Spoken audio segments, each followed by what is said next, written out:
Hello दोस्तों, मुल्तानी electronics में आपका स्वागत है और आप देख रहे हैं मुल्तानी इलेक्ट्रॉनिक्स। मैं आपके लिए एक नया टॉपिक लाया हूं जो एक हाफ ब्रिज रेक्टिफायर मैंने यहाँ ड्राइंग करके रखा है। मैं आपको समझाऊंगा कि ये कैसे काम करता है, क्यों उपयोग किया गया है और किस चीज़ में, यानी कि कौन से लोड में ये उपयोग किया जाता है। तो ज़्यादातर ये एसएमपीएस हाफ ब्रिज रेक्टिफायर वाला एसएमपीएस जो होता है, उस एसएमपीएस में या ज़्यादा वोट यानी कि 200 से लेकर 500 वोट का जब लोड लेता है, उसी इंस्ट्रूमेंट में इसका यूज किया जाता है। और दूसरी बात इसमें यह भी है कि हम यहाँ पर देखेंगे कि ये ज़्यादातर इसमें एक कोई भी बाहर वाली चीज़ आप लाते हो अन्य कंट्री से, तो हमें पीछे एक स्विच दी हुई होती है जो जहाँ पर लिखा होता है कि इनपुट 220 वोल्ट एसी और इनपुट 110 वोल्ट एसी। ऐसा स्विच दिया हुआ होता है कि आपको जिस भी कंट्री में इसका यूज करना हो तो आप कर सकते हैं। वो कैसे? तो आप देख सकते हैं कि यहाँ पर 220 वोल्ट एसी लिखा है। जो हमारे इंडिया के में जो पावर पाया जाता है, जो बिजली दी जाती है, उसमें 220 वोल्ट की दी जाती है।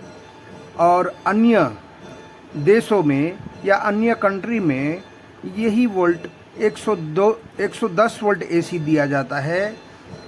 इसीलिए ये कहीं भी इसका यूज किया जा सकता है। अब इसको हम समझेंगे कि वो किस तरह से काम करता है और इसका फॉर्मूला। इसमें ज़्यादातर हाफ ब्रिज रेक्टिफायर में 2 फिल्टर लगाए हुए होते हैं। और हमारा पहले वाला जो एसएमपीएस आता था, हमारे अभी के कुछ इंस्ट्रूमेंट में ऐसा एसएमपीएस हमने आज तक देखा है कि फ्लाईबैक एसएमपीएस कहा जाता है, जिसमें एक ही फिल्टर लगता है और दूसरा लगता होगा मगर पैरेलल में लगता होगा। यहाँ पर ये 2 फिल्टर है वो सीरीज़ में लगाए जाते हैं, जिससे कि हम पूरी ताकत से उस इंस्ट्रूमेंट को उठा सके। अब देखते हैं वो कैसे काम करता है। तो सबसे पहले इससे काम कैसे करता है उससे जानने से पहले हम ये जानेंगे कि हमारा जो एसी है फेज न्यूट्रल, वो करंट वो अल्टरनेटिव करंट है, यानी कि उलट सुलट वाला करंट है। यानी कि एसी अपनी साइकिल को बदलता रहता है, उनकी पोलैरिटी को बदलता रहता है। अब इसमें देखेंगे हम कि जब इसमें इस फेज में पॉजिटिव साइकिल आएगा, पॉजिटिव साइकिल होगी, उसी टाइम न्यूट्रल में नेगेटिव साइकिल होगी। और जब फेज में नेगेटिव साइकिल बनेगी, नेगेटिव हाफ साइकिल बनेगी, उस टाइम न्यूट्रल में पॉजिटिव साइकिल बनेगी। अब इसको कैसे समझें हम? इसको समझना है तो सबसे पहले हम 2 मोड दिए गए हैं, हम दोनों मोड को समझेंगे आज। और दोनों मोड में हम 220 और 110 दोनों वोल्टेज देखेंगे कि वो किस तरह से काम करता है। तो हम सबसे पहले उस चीज़ को हम देखेंगे कि यहाँ पर मान लीजिए कि पॉजिटिव हाफ साइकिल यहाँ पर आया, उसी टाइम न्यूट्रल में नेगेटिव साइकिल आया। अब यहाँ पर पॉजिटिव साइकिल आया है तो यहाँ पर जाएगा और हमारा जो डायोड है वो फॉरवर्ड बायस में पॉजिटिव को पास करेगा। यानी कि यहाँ से यहाँ पावर यहाँ से उस प्लस साइकिल को, प्लस हाफ साइकिल को यहाँ से पास करेगा, यानी कि इससे प्लस मिल गया। अब यहाँ से प्लस तो जाएगा नहीं क्योंकि वो रिवर्स बायस में है, तो यहाँ से पास होगा नहीं। उसी टाइम आप देखेंगे कि यहाँ प्लस मिल गया। अब न्यूट्रल में आएंगे तो न्यूट्रल में इसी वक्त उसी टाइम जहाँ पर यहाँ प्लस होगा उसी टाइम यहाँ पर माइनस होगा। तो यहाँ क्या होगा कि यहाँ माइनस यहाँ से यहाँ आएगा। तो यहाँ तो कुछ आगे जाता नहीं क्योंकि यहाँ NC लिखा हुआ है, अगर आगे का कनेक्शन कुछ है ही नहीं। तो दूसरी बात, यहाँ से फॉरवर्ड बायस में तो जाएगा नहीं। अब नेगेटिव जो है वो डायोड के रिवर्स बायस में पास करता है, इसीलिए ये डायोड अपने नेगेटिव को कैथोड टू एनोड पास करेगा और यही वाला नेगेटिव यहाँ पहुँच जाएगा। जब हमने 220 वोल्ट दिया है तो यहाँ से यहाँ ये यहाँ और यहाँ पॉजिटिव और यहाँ नेगेटिव मिल जाएगा, जिसे होगा क्या कि 220 वोल्ट हमने अगर इनपुट में दिए हैं तो एक फॉर्मूला है, एक फॉर्मूले के तहत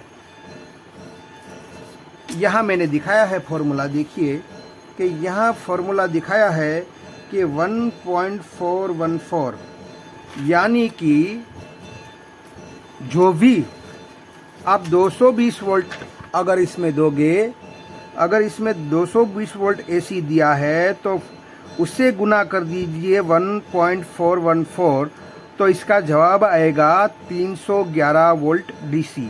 यानी कि AC में से DC बनते हैं तो कितने बनेंगे, तो हमें इस तरह से इसका DC का ये फॉर्मूला के तक हमने देखा कि यहाँ पर 220 वोल्ट देने से इनपुट में हमें 310 वोल्ट आउटपुट में मिले।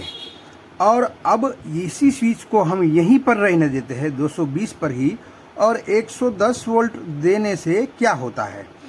तो अब हम इस तरह से करेंगे कि यहाँ पर फेज और न्यूट्रल में 110 वोल्ट AC इनपुट करेंगे। जब फेज में आप मान लीजिए कि यहाँ पर पॉजिटिव साइकिल होगी तो उसी वक्त यहाँ पर नेगेटिव साइकिल होगी, तो पॉजिटिव यहाँ से यहाँ चला आएगा। जब नेगेटिव साइकिल चालू होगी तो यहाँ से यहाँ आगे नहीं जाएगा और यहीं से रिवर्स बायस में डायोड के थ्रू यहाँ पर फिल्टर में आ जाएगा। मगर कितना वोल्ट मिलेगा हमें, तो वही फॉर्मूला कि 110 गुना 1.414, उसका आंसर आएगा 155 वोल्ट। यानी कि इन दोनों के अकॉर्डिंग हमें 155 वोल्ट मिलेंगे और इन फिल्टरों के अकॉर्डिंग, एक फिल्टर के अकॉर्डिंग हमें 77 वोल्ट मिलेंगे और दूसरे फिल्टर के अकॉर्डिंग हमें 77 वोल्ट मिलेंगे, जो एक बैटरी की तरह काम करता है। और इसमें एक बात ये भी है कि ये दोनों फिल्टर एक साथ में ही चार्ज होंगे, अलग अलग नहीं होंगे। ठीक है, तो अब तक हमने देखा जो सिंपल डिजाइन था। अब हम देखेंगे कि ये वाला जो स्विच है हमारा 220 में पड़ा है, मगर अब 110 में हम डालेंगे, इस स्विच को घुमाएंगे और 110 पर रखेंगे और फिर हम 220 और 110 वोल्ट देंगे तो हमें क्या वोल्टेज आउटपुट में मिलता है वो देखेंगे। तो चलिए देखते हैं उस डिजाइन पर। तो आप देख रहे हैं कि मैंने एक डिजाइन और लगा के रख दिया कि जिसमें ये 110 वोल्ट पर हमने ये स्विच को रख दिया और इसी स्विच को 220 से अलग कर दिया। और अब हम इन 110 में रखी हुई स्विच में हम 220 वोल्ट AC इनपुट भी देंगे और 110 वोल्ट AC इनपुट भी देंगे। तो अब होगा क्या, सबसे पहले हम देंगे 220 वोल्ट AC। तो यहाँ पर फेज में जब पॉजिटिव साइकिल होगी उसी वक्त यहाँ पर नेगेटिव साइकिल होगी। तो यहाँ पॉजिटिव हाफ साइकिल यहाँ से यहाँ आएगी और फॉरवर्ड बायस में एनोड टू कैथोड पास करेगा, जिससे यहाँ पर इससे वोल्ट मिल जाएंगे यहाँ पर। यानी कि यहाँ पर पॉजिटिव सप्लाई से मिल जाएंगी। जब उसी वक्त यहाँ पर रिवर्स बायस में ये पास नहीं करेगा। अब उसी वक्त हमें न्यूट्रल में देखना है कि नेगेटिव साइकिल हमारी यहाँ पॉजिटिव है तो यहाँ नेगेटिव होगा, तो नेगेटिव फॉरवर्ड बायस में पास नहीं करेगा एनोड टू कैथोड, जबकि यहाँ पर कैथोड टू एनोड पास करेगा। तो फिर यहाँ से यहाँ नेगेटिव आ गया, मगर एक नेगेटिव यहाँ हुआ और यहीं से फिर अब वापस आइए, यहीं से नेगेटिव इधर भी गया और इधर भी गया। तो इधर में स्विच यहाँ लगा हुआ है 110 में, तो फिर ये फिल्टर के सेंटर पॉइंट में आ जाएगा। तो होगा क्या कि यहाँ से तो पॉजिटिव इसको मिल गया और यहाँ से नेगेटिव मिल गया, जिससे ये फिल्टर चार्ज होगा। क्या होगा? ये फिल्टर चार्ज होगा। और यहाँ हम नेगेटिव देखेंगे तो यहाँ नेगेटिव मिलता है और यहाँ पॉजिटिव मिलेगा, तब ये चार्ज होगा। तो हम देखेंगे कि यहाँ नेगेटिव वाला सिरा भी यहीं जाता है और यहीं से नेगेटिव वाला सिरा भी यहीं जाता है, यानी कि दोनों तरफ नेगेटिव मिलने से ये फिल्टर चार्ज नहीं होगा। तो अब एक ही फिल्टर चार्ज हो रहा है इन दोनों के अकॉर्डिंग। तो यहाँ पर हमें जो फिल्टर है वो जितना यहाँ डीसी मिलता था, जितना हमें उस डिजाइन में आउटपुट देता था, वो एक ही फिल्टर में इतना आउटपुट देगा, यानी कि 310 से 311 वोल्ट एक फिल्टर में। अब मान लीजिए कि दूसरी हाफ साइकिल जो यहाँ नेगेटिव आती है और उसी टाइम यहाँ पॉजिटिव आती है, तो अब नेगेटिव वाले लाइन को हम देखेंगे तो वो रिवर्स बायस में वो पास करेगा, फॉरवर्ड बायस में पास नहीं करेगा। जबकि ये यहाँ रिवर्स बायस में पास किया तो ये नेगेटिव यहाँ से यहाँ चला आया, तो इसको नेगेटिव मिल गया।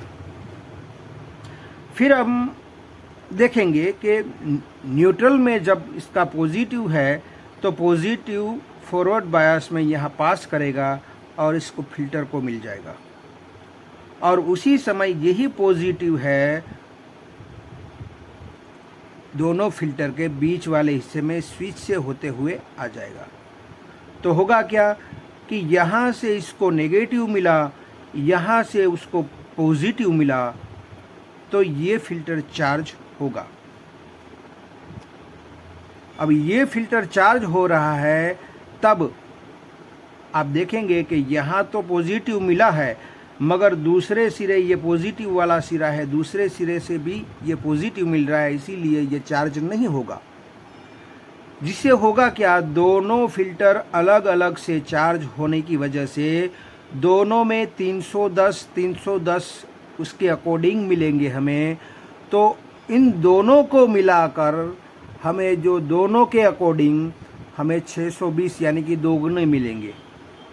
यानी कि ये डिजाइन हमारी वोल्टेज डबलर की तरह काम करती है, यानी कि वोल्टेज को ये हमारा यहाँ पर डबल वोल्टेज मिलेगा। हमने अगली वाली डिजाइन में क्या देखा था कि जब हमारी पॉजिटिव या नेगेटिव जो भी साइकिल आती है, आप देख सकते हैं कि यहाँ पर हमें पॉजिटिव और नेगेटिव दोनों साइकिल जब आती है, यानी कि एक हाफ साइकिल पॉजिटिव और एक हाफ साइकिल नेगेटिव आती है, तब हमें यहाँ सीरीज कैपेसिटर के इन दोनों पॉइंट पर हमारे 310 वोल्ट बनते हैं दोनों साइकिल आने पर।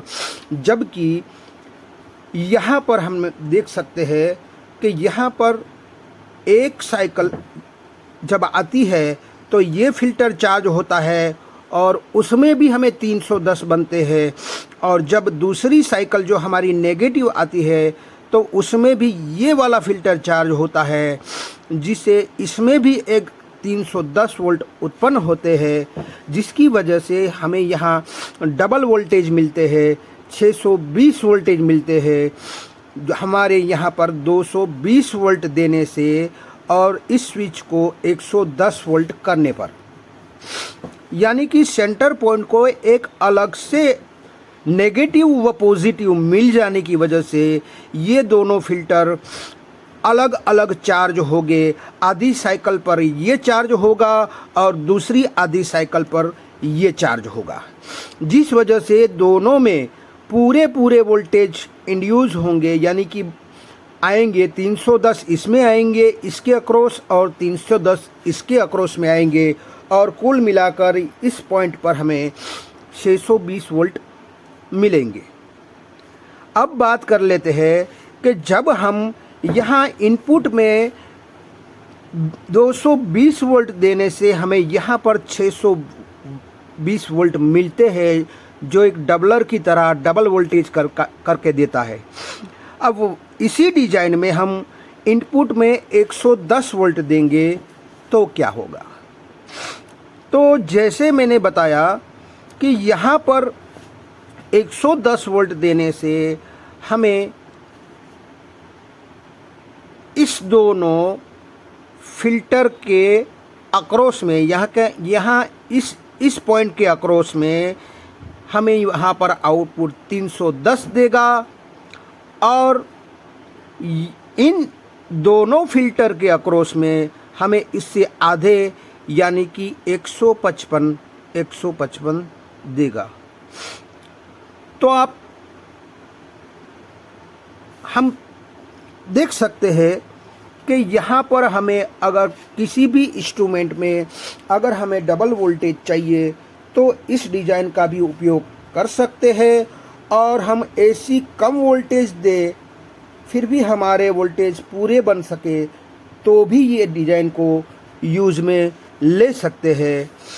तो इस तरह से ये पूरी हमारी हाफ ब्रिज रेक्टिफायर जो दो टाइप की आती है, एक सादे की तौर पर ये वाली सादी है, जो इस वाले डिज़ाइन में मैंने अगले वीडियो में दिखाया है कि यहाँ पर स्विच को एनसी में रखने पर हम 220 और 110 वोल्ट देंगे तो हमें क्या क्या आउटपुट मिलेगा। और दूसरी डिज़ाइन में मैंने जो बनाया है वो डबलर सर्किट के रूप में काम करता है, जो यहाँ पर स्विच को मैंने 110 पे लगा दिया और हमने इनपुट में 220 और 110 वोल्ट एसी देने पर हमें क्या आउटपुट प्रोवाइड करवाएगा उसको मैंने आज समझाया है। तो आई होप कि आपको ये वीडियो समझ में आया होगा। अगर आपको ये वीडियो समझ में आया है तो मेरी चैनल को लाइक कीजिए, सब्सक्राइब कीजिए, चैनल बेल आइकन को प्रेस कीजिए और खुश रहिए। शब्बा खैर।